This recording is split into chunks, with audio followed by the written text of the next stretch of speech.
Nah, ini besaran dananya.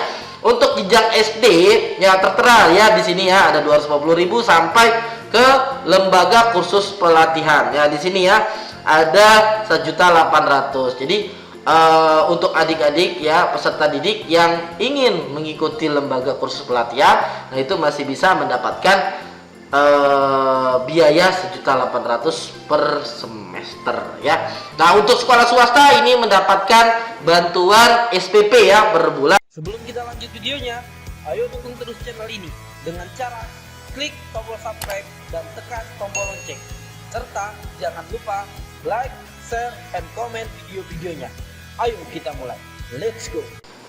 Halo guys, kembali lagi bersama saya di channel Tempatnya Belajar, channelnya tutorial. Ya, di video kali ini saya akan menjelaskan tentang bantuan sosial biaya pendidikan bagi peserta didik melalui KJP Plus tahap 1 tahun 2022.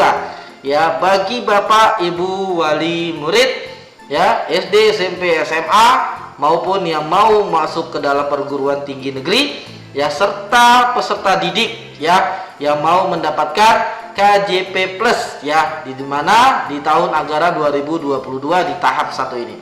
Ya, saksikan terus videonya dari awal sampai selesai agar kalian paham dan mengerti bagaimana KJP Plus ya, larangannya, persyaratannya, serta waktu ya, timelinenya, di mana pendataan KJP Plus tahap 1 tahun 2022 ini. Ya, langsung saja kita masuk ke dalam slide KJP Plus tahap 1 tahun 2022 ini ya. Di slide kedua di mana menjelaskan tentang dasar hukumnya.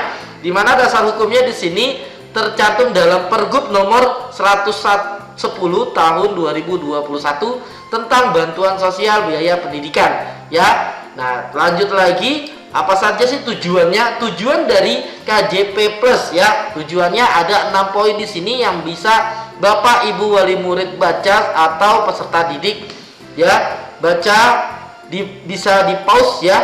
Nah, lanjut lagi. Setelah tujuan, di sini ada ruang lingkupnya. Nah, di mana ruang lingkup dari KJP Plus ini ada dua ya, ada 2 poin, yaitu yang pertama dan yang kedua. Nah, bisa Bapak Ibu baca ya dari awal. Nah, di pause saja videonya. Lanjut lagi, dari ruang lingkup kita masuk ke slide kelima, yaitu persyaratan penerima.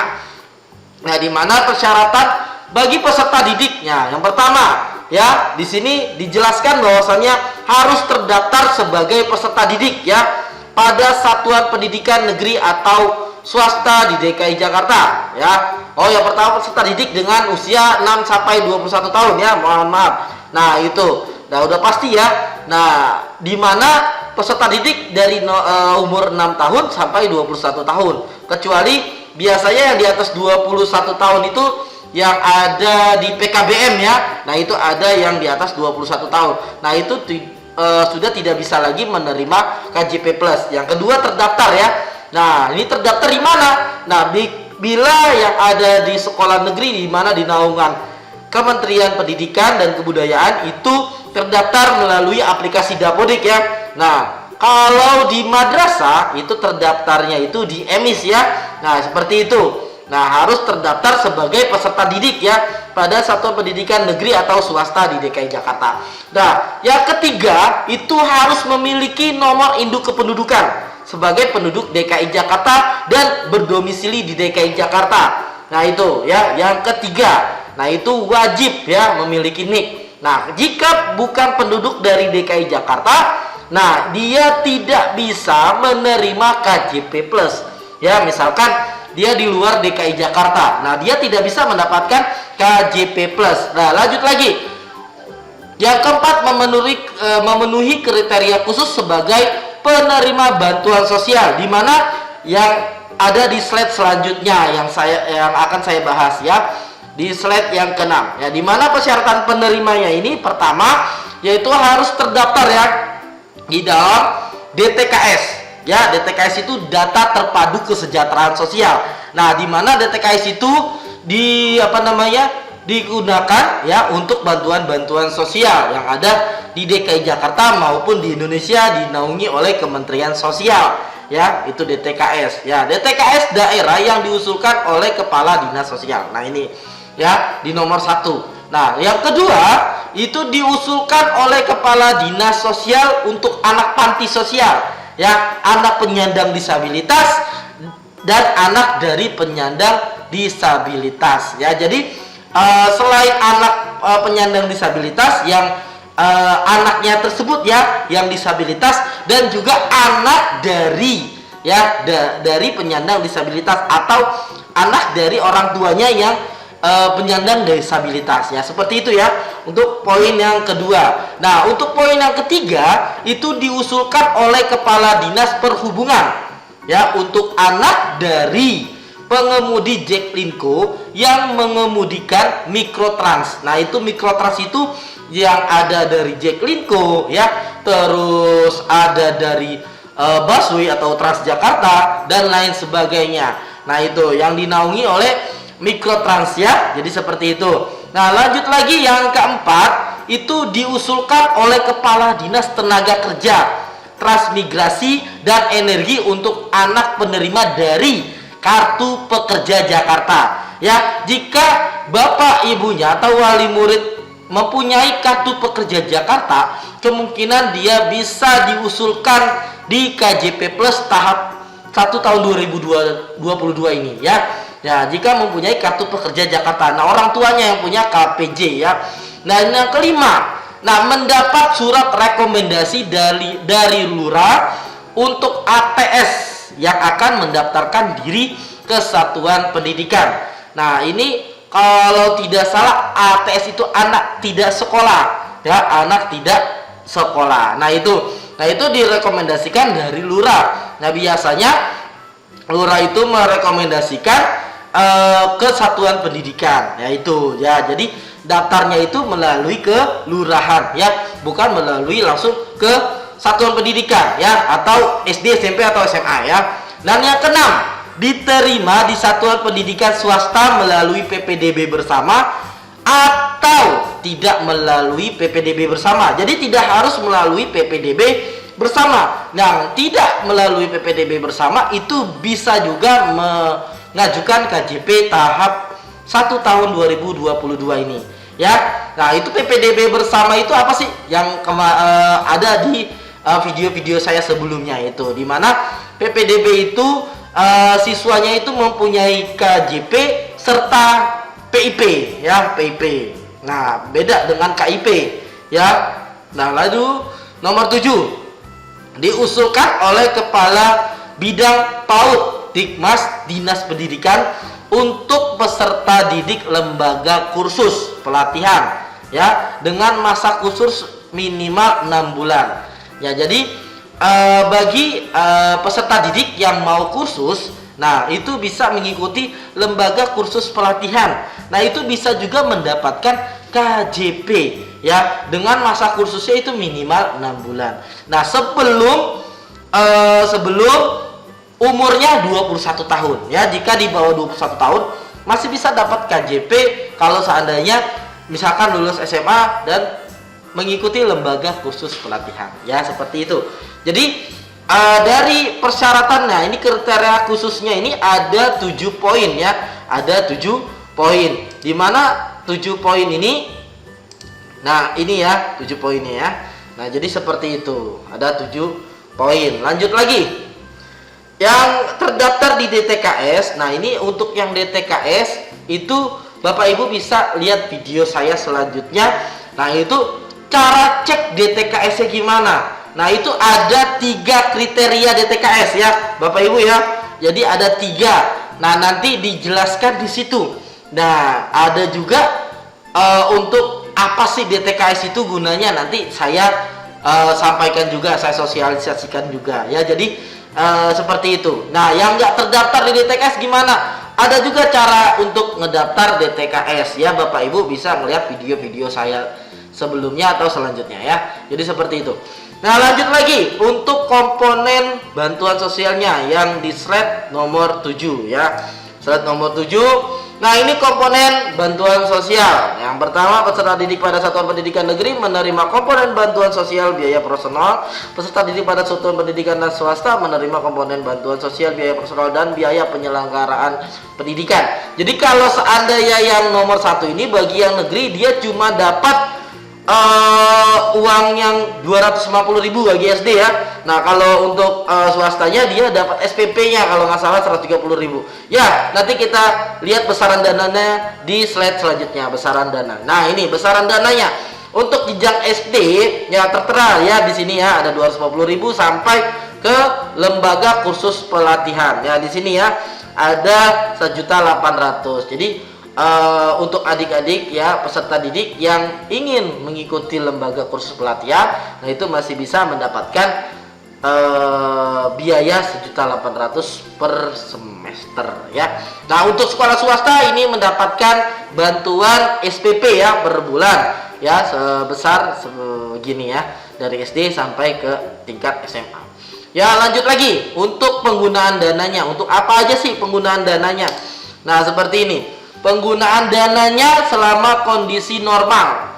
Nah, ini untuk kondisi normal ya. Nah, untuk kondisi normal biaya rutinnya, nah itu ada uang saku dan transport. Nah, biasanya itu dibagi ya. Kalau tidak salah 100.000 per bulan ya untuk uang saku atau transport. Nah, terus yang kedua ada biaya persiapan masuk perguruan tinggi. Nah, itu untuk pembelian formulir pendaftaran perguruan tinggi, pembelian buku persiapan masuk perguruan tinggi, mengikuti ujian seleksi masuk perguruan tinggi. Kalau tidak salah untuk ini, nah itu mendapatkan sekitar 500.000 rupiah kalau tidak salah. Nah, setelah lulus dari tingkat SMA atau SMK ya, jadi seperti itu. Nah, lanjut lagi. Nah, penggunaan dana yang lainnya. Nah, ini penggunaan dana selama kondisi normal ya. Nah, itu bisa membeli alat tulis atau perlengkapan sekolah, buku, alat atau bahan praktik, nah seragam sekolah dan kelengkapannya, pangan bersubsidi yang sudah dimulai ya di bulan Februari ini. Nah, Bapak Ibu bagi yang punya saldo di ATM KJP bisa membeli pangan bersubsidi ya, seperti itu. Lalu bisa membeli kacamata bagi peserta didik yang matanya rabun jauh atau rabun dekat ya, bisa membeli kacamata dan bisa membeli alat bantu pendengaran bagi yang tuna rungu kalau tidak salah di sini ya, alat bantu pendengaran. Kantor saintifik ya, alat simpan data elektronik atau USB ya. Nah, bisa beli USB atau flash disk ya. Nah, obat-obatan yang tidak tergolong dalam zat adiktif, sepeda, komputer atau laptop, serta alat bantu disabilitas untuk peserta didik berkebutuhan khusus.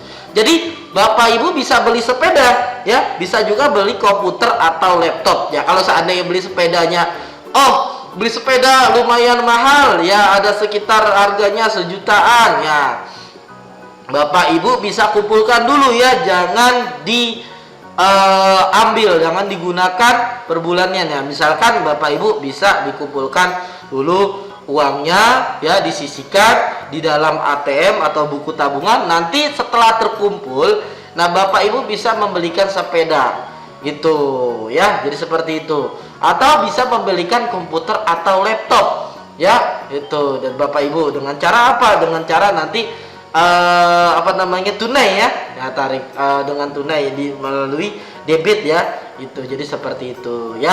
Lalu lanjut lagi ke slide 11 di mana penggunaan biaya personal selama status keadaan darurat bencana. Nah, ini kalau yang sekarang ini kan keadaan darurat bencana. Nah, itu bisa membilikan kebutuhan pangan, kebutuhan kesehatan dan kebutuhan pendidikan.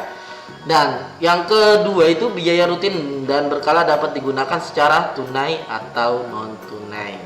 Jadi Bapak Ibu masih bisa menarik full ya, misalkan mendapatkan 250.000. Nah, Bapak Ibu bisa narik 250.000 nya ya, selama status keadaannya ini masih keadaan darurat bencana ya.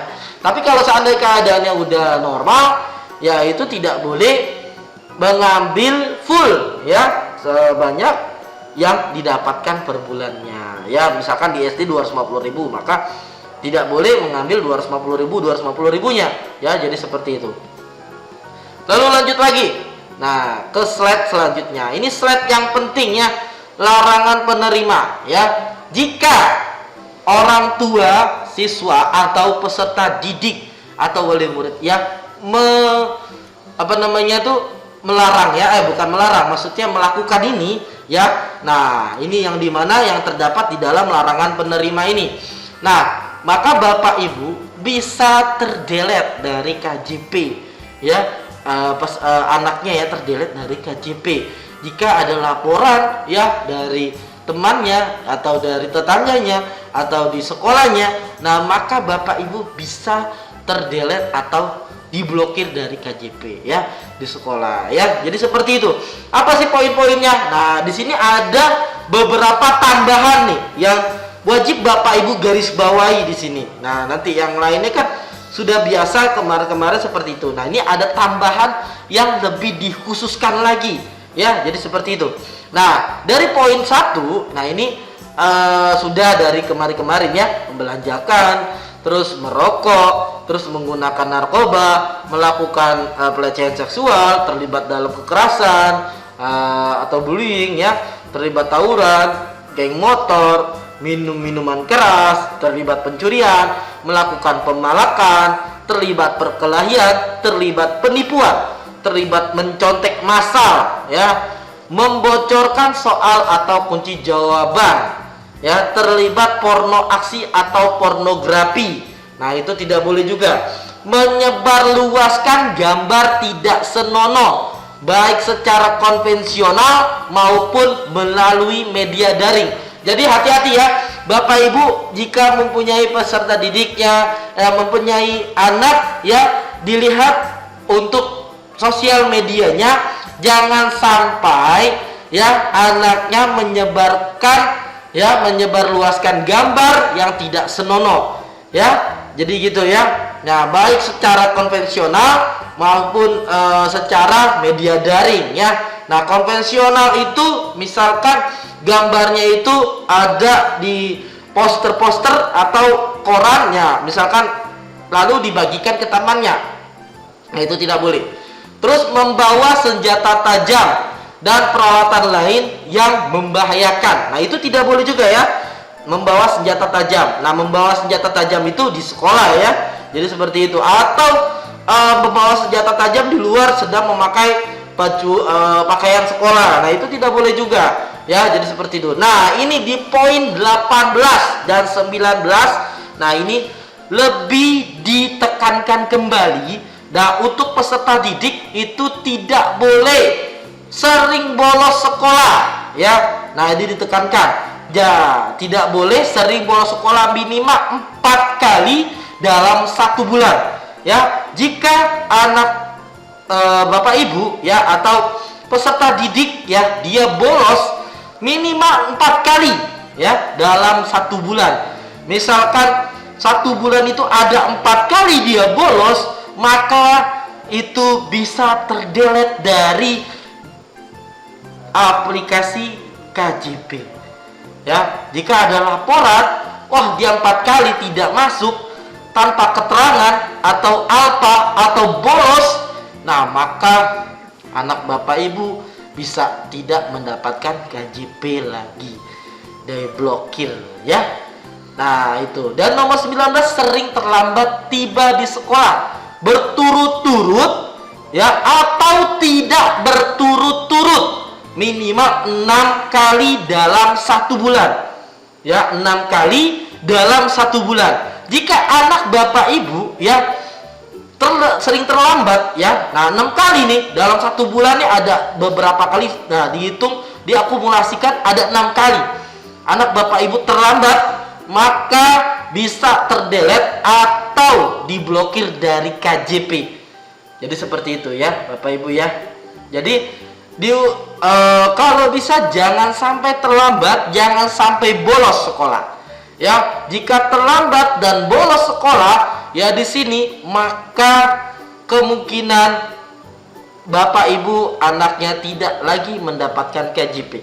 Kalau satu tahun tidak mendapatkan KJP, kemungkinan tahun-tahun depannya itu juga tidak bisa mendapatkan KJP.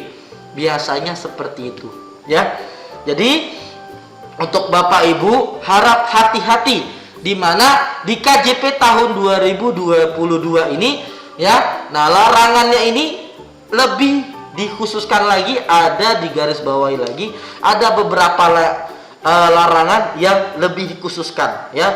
Nah, bolos dan terlambat itu hati-hati ya Bapak Ibu ya, anaknya ya. Nah, terus yang ke-20, menggandakan atau menjaminkan bansos biaya pendidikan dan atau buku tabungan kepada pihak manapun dan dalam bentuk apapun. Ya, Bapak Ibu tidak boleh ya menggandakan atau menjaminkan ya kartu ATM KJP-nya, ya, kartu ATM KJP-nya kepada saudaranya, kepada orang lain. Nah, itu jika terjadi seperti itu, kemungkinan Bapak Ibu bisa tidak mendapatkan KJP. Ya, anak Bapak Ibu bisa tidak mendapatkan KJP. Jadi seperti itu ya, Bapak Ibu, kudu hati-hati ya. Lalu nomor 21, menghabiskan bansos biaya pendidikan untuk belanja penggunaan yang tidak secara nyata dibutuhkan. Nah, contohnya misalkan Bapak Ibu ambil uang tetapi untuk yang bukan dibutuhkan, ya. Nah, hati-hati. Misalkan hati-hati ditarik tunai, bukan tarik tunai ya. Misalkan gesek untuk beli rokok di Indomaret atau Alfamart, ya, dipakai oleh anaknya atau bapaknya, itu tidak boleh. Ya, untuk beli rokok ya atau beli-beli yang tidak dibutuhkan ya untuk biaya pendidikan. Nah, itu tidak boleh. Ya, jika melakukan seperti itu, kemungkinan anak Bapak Ibu bisa diblokir dari KJP atau dihapus dari penerima KJP, ya, seperti itu. Lalu, meminjamkan bantuan sosial biaya pendidikan kepada pihak manapun.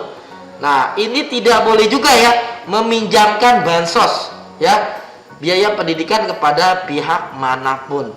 Nah, jika ketahuan seperti ini, ya, Bapak Ibu bisa juga terdelete ya anaknya dari penerima Kartu Jakarta Pintar Plus tahun 2022 ini.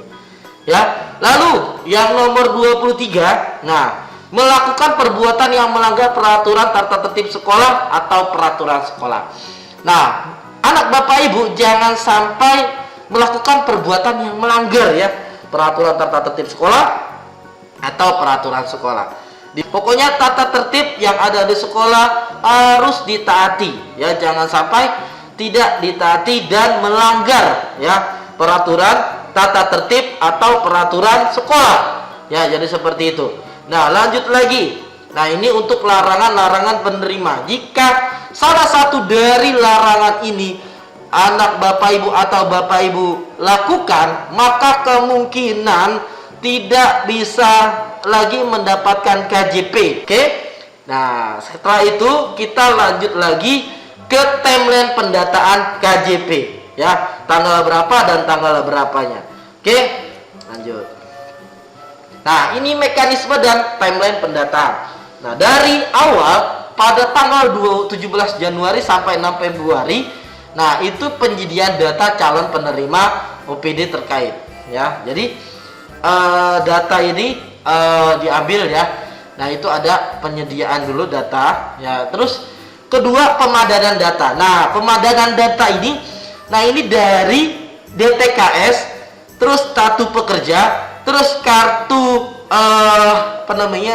Jaklinggo, terus dari yang tadi anak panti, nah, terus anak tidak sekolah dan lain sebagainya. Nah, itu nanti dipadankan dengan data pokok pendidikan atau dapodik atau juga emis ya jika dari madrasah ya. Jadi seperti itu, dipadankan dulu semuanya, nah, disinkronisasi. Nah, setelah itu dipilah, nah, dapat nanti beberapa anak yang bisa mendapatkan KJP. Jadi Bapak Ibu jangan sampai tertinggal ya untuk pendaftaran DTKS ya dan lain sebagainya. Nanti untuk pemadanan data, di mana pemadanan data ini ya, di mana diambil ya dari DTKS, kartu pekerja, terus kartu Jaklingko, terus anak panti dan lain sebagainya ya, dan beserta dapodiknya ya. Jadi seperti itu ya, nanti dipadankan. Nah itu ya Bapak Ibu ya. Nah untuk DTKS, untuk mengecek DTKS-nya nanti Bapak Ibu bisa cek, lihat video saya di atas ini ada ya, ini nanti ada pemberitahuan ya untuk DTKS, atau ada di deskripsi ya untuk link yang pendaftaran DTKS atau cek DTKS ya. Lalu lanjut lagi dari tanggal 14 sampai 25 Februari. Nah setelah pemadanan nih nanti ada pengumuman dari sekolah ya Bapak Ibu ya. Ada pengumuman dari sekolah di mana nanti sekolah meminta atau mendapatkan data ya, data dari hasil pemadanan ya. Data itu nanti data pemadanan nanti sekolah olah ya, sekolah diolah di sekolah dan diumumkan ya melalui website atau sosial media lainnya ya, seperti WA, Instagram, Facebook dan lain sebagainya milik sekolah atau dari operator sekolah. Jadi seperti itu ya. Pada tanggal 14 Februari ya, itu paling cepatnya 14 Februari ya, bisa lebih jika pemadanan datanya itu lebih cepat ya, berarti 14 Februari. Kalau seandainya agak lama, kemungkinan lebih dari 14 Februari ya. Jadi nanti di situ di tanggal 14 sampai 25 itu ada verifikasi daftar sementara calon penerima oleh sekolah. Nah nanti pengumuman calon penerima yang memenuhi kriteria ya, 6 hari kerja. Nah selama 6 hari kerja. Nah ini mengecek dan melengkapi identitas siswa dan sekolah khusus penerima baru dan melengkapi data wali dan kontak darurat. Persetujuan kepala sekolah serta upload kelengkapan berkas yang dibutuhi oleh sekolah ya. Jadi ini dari tanggal 14 sampai 25 Februari ya. Lalu setelah itu 28 Februari sampai 11 Maret ya, dimana nanti setelah dari sini ya, setelah verifikasi dan upload kelengkapan berkas ya, nanti upload melalui operator ya, dimana hasil dari scan ya nanti diupload ya di website KJP. Nah baru nanti di tanggal 28 Februari itu ada verifikasi dan persetujuan kepala dinas pendidikan setelah disetujui oleh kepala sekolah tentunya ya. Jadi seperti itu. Nanti ada verifikasi dan persetujuan kepala dinas. Nah ini sekolah ini kenapa kok ada persetujuan kepala sekolah? Karena sekolah disuruh memilah lagi apakah benar-benar dia layak mendapatkan KJP dan tidak melanggar peraturan-peraturan yang ada di dalam KJP ya, seperti itu ya. Nah baru nanti diverifikasi dan disetujui oleh kepala dinas ya, kepala dinas pendidikan tentunya. Nah setelah tanggal 11 Maret, nah lanjut lagi tanggal 14 sampai 31 Maret. Nah itu penetapan penerima melalui keputusan gubernur atau Kepgub ya. Jadi seperti itu ya. Jadi alur mekanisme dan timeline pendataan KJP ya seperti ini ya, dari tanggal 17 Januari sampai 31 Maret ya. Jadi Bapak Ibu siap-siap nanti di tanggal 14 Maret ada pengumuman 14 Februari, mohon maaf, 14 Februari ada pengumuman dari sekolah ya, seperti itu. Nah jadi paling cepat itu tanggal 14 Februari. Nah jika pemadanannya lebih cepat ya, jika pemadanannya agak alot, maka di atas tanggal 14 Februari. Jadi siap-siap saja nanti ada pengumuman dari sekolah ya, berupa daftar calon penerima KJP Plus tahun 2022 tahap 1 ya, seperti itu ya. Lanjut lagi kita menuju ke kelengkapan berkas ya.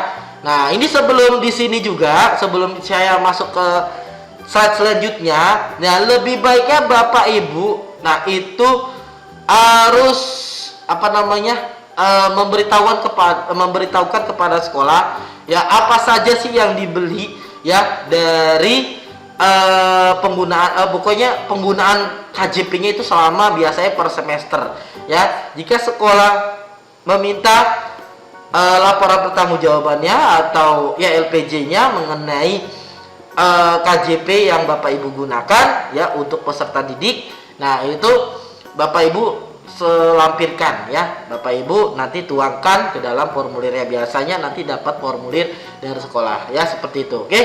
Nah, lanjut lagi kita ke kelengkapan berkas pendataan. Nah, ini untuk kelengkapan berkas pendataan. Pertama ada surat permohonan bantuan sosial biaya pendidikan, lalu ada surat pernyataan kepala sekolah dibubuhi dengan materai, surat pernyataan orang tua siswa bertanggung jawab atas penggunaan dana bantuan sosial biaya pendidikan bermaterai 10.000, serta ada surat ketaatan penggunaan dana bantuan sosial biaya pendidikan. Dan biasanya juga ada formulir ya, ada kartu keluarga, ada akte kelahiran, pokoknya yang dibutuhkan oleh pihak sekolah ya. Nah, yang dibutuhkan oleh pihak sekolah untuk kelengkapan berkas pendataannya. Nah, untuk yang jadi nanti tiap sekolah biasanya ada yang dibutuhkan. Nah, selain dari 4 ini ya. Dan selanjutnya, kartu Jakarta Mahasiswa Unggul atau KJMU tahap 1 tahun 2022. Ya, dasar hukumnya bisa dibaca seperti ini ya. Lalu tujuannya ada 4 poin, bisa dibaca dan di-pause ya. Lalu persyaratan penerimaannya ada 3 poin di sini ya, berdomisili dan memiliki KTP serta kartu keluarga di DKI Jakarta, terdaftar dalam DTKS daerah dan atau warga binaan sosial pada panti sosial dinas sosial, tidak menerima beasiswa atau bantuan pendidikan lain yang bersumber dari APBN dan atau APBD. Lanjut lagi, nah ini persyaratan khususnya untuk persyaratan penerima. Ya, untuk calon mahasiswa dinyatakan lulus dari pendidikan menengah pada satuan pendidikan paling lama 3 tahun sebelumnya. Jadi kalau seandainya anak Bapak Ibu yang lulus ya di tahun kemarin atau 2 tahun sebelumnya itu masih bisa ya. Ya, masih bisa mendapatkan KJMU. Ya, seperti itu. Terus dinyatakan lulus pada PTN jalur reguler di bawah naungan Kemendikbudristek dan Kemenak, serta dinyatakan lulus pada PTS jalur reguler terakreditasi A ya, yang akreditasinya A bagi yang swasta ya, perguruan tinggi swasta. Nah, dan program studi terakreditasi A unggul di DKI Jakarta pada bidang prioritas sesuai dengan RPJMD tahun berjalan. Jadi seperti itu ya. Nah, itu harus untuk yang swasta harus akreditasinya A. Ya, jika akreditasinya di bawah A, ya B, C atau D itu tidak bisa ya mengajukan ke KJMU. Nah, ini untuk yang mahasiswa ya. Ya, untuk yang mahasiswa ini dinyatakan lulus pendidikan menengah pada satuan pendidikan paling lama juga 3 tahun sebelumnya ya. Nah, dan lain sebagainya bisa dibaca. Nah, lalu lanjut lagi yang ke 20 slide-nya. Nah, ini PTS ya, perguruan tinggi swasta yang ada di DKI Jakarta yang memenuhi syarat KJMU. Ya, ada 14 universitas atau perguruan tinggi ya. Nah, ini bisa dibaca, di pause, lanjut lagi. Nah, ini peruntukan dananya ya. Besaran dananya itu 9 juta per semester. Ya, tergolong besar ya, alhamdulillah ya. Ada bantuan biaya pendidikan untuk mahasiswa ya. Nah, ini ada 2 biaya peruntukan dananya ya, biaya penyelenggaraan pendidikan dan biaya pendukung personal. Nah, lanjut lagi. Nah, kewajiban penerima. Nah, ini dari ada nomor poin dari 1 sampai poin ke-7 ya. Nah, ini untuk larangan penerima. Nah, di sini seperti ini ya larangannya. Nah, tidak boleh cuti ya.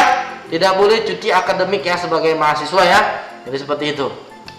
Dan IPK-nya itu nah ini ya di bawah 3,0 kalau swasta tidak boleh. Nah, kalau 2,75 itu untuk PTN prodi eksakta ya, untuk sosial itu 3,0. Nah, kalau PTN di bawah IPK yang telah ditetapkan oleh PTN. Nah, kalau seandainya di bawah IPK, nah maka itu tidak bisa lagi mendapatkan KJMU ya. Lanjut lagi. Untuk mekanisme dan timeline pendataannya seperti ini dari tanggal 14 Februari sampai dengan 31 Maret tahun 2022. Lanjut kelengkapan berkasnya. Nah, ini seperti ini. Ya, form kelengkapan data, surat pengajuan dan surat permohonan bantuan sosial, surat pernyataan. Nah, ini sama seperti dengan KJP ya, surat pernyataan ketaatan penggunaan, surat pernyataan kepala satuan pendidikan, laporan pertanggungjawaban 1 semester. Ya, ini sebenarnya ini sama juga ya, di KJP ini seharusnya apa namanya tuh ada laporan pertanggungjawaban ya bagi siswa ya. Nah, bagi peserta didik. Nah, lanjut lagi, fotokopi KTP, fotokopi KK. Nah, ini juga biasa dilampirkan ya untuk KJP juga ya. Nah, itu. Nah, ini bukti pendaftaran atau nomor ujian pada seleksi masuk PTN. Nah, itu tidak diperlukan. Nah, bagi calon penerima baru KJMU, nah itu harus ada fotokopi ATM KJP Plus serta fotokopi buku tabungan KJP Plus. Jadi kalau yang lanjutan dari KJP Plus, nah ini harus menyertakan ini ya. Jadi seperti itu. Lanjut lagi, ini sistem kelola pengaduan terintegrasi masyarakat. Nah ini ya. Nah jadi, nah ini apa namanya, pengaduan bantuan sosial pendidikan pada masyarakat menyediakan data digital ya. Nah ini nih, pengaduan koreksi data, pengaduan rekening, pengaduan lainnya serta pelayanan pendebetan SPP sekolah swasta, yaitu ya ini untuk pengaduannya. Nah ini alurnya ya, masyarakat datang ke sekolah untuk menyampaikan pengaduan, sekolah menginput pengaduan, P4OP memverifikasi pengaduan, Bank DKI menindaklanjuti pengaduan. Jadi harus ke sekolah dulu baru ke P4OP. Jadi jangan langsung ke P4OP ya, minta surat keterangan dulu dari sekolah. Nah baru nanti ke P4OP ya. Jadi sekolah nanti dinaungi oleh sekolah, baru langsung ke P4OP. Dan nanti kalau seandainya memang berhubungan dengan Bank DKI, maka nanti ke Bank DKI ya, seperti itu. Nah untuk informasi lebih lanjutnya bisa hubungi kjp.jakarta.go.id, nomor telepon ini P4OP Disdik dan kantor P4OP yang ada di Rawabunga samping SMAN 54 Jakarta. Ya, sekian video dari saya mengenai sosialisasi atau apa namanya, penerangan ya, tata caranya ya, informasi-informasi mengenai KJP Plus serta KJMU ya. Jadi seperti ini. Yang terima kasih telah menonton sampai akhir. Jangan lupa like and comment video-videonya, dan jangan lupa share sebanyak-banyaknya ke teman-teman, keluarga, saudara, atau tetangga yang membutuhkan jika masih ada anak yang bersekolah atau mahasiswa ya. Ya, terima kasih, dan jangan lupa terus dukung channel ini dengan cara klik tombol subscribe yang berwarna merah hingga berwarna abu-abu. Mumpung subscribe masih gratis. Ya, terima kasih. Bye.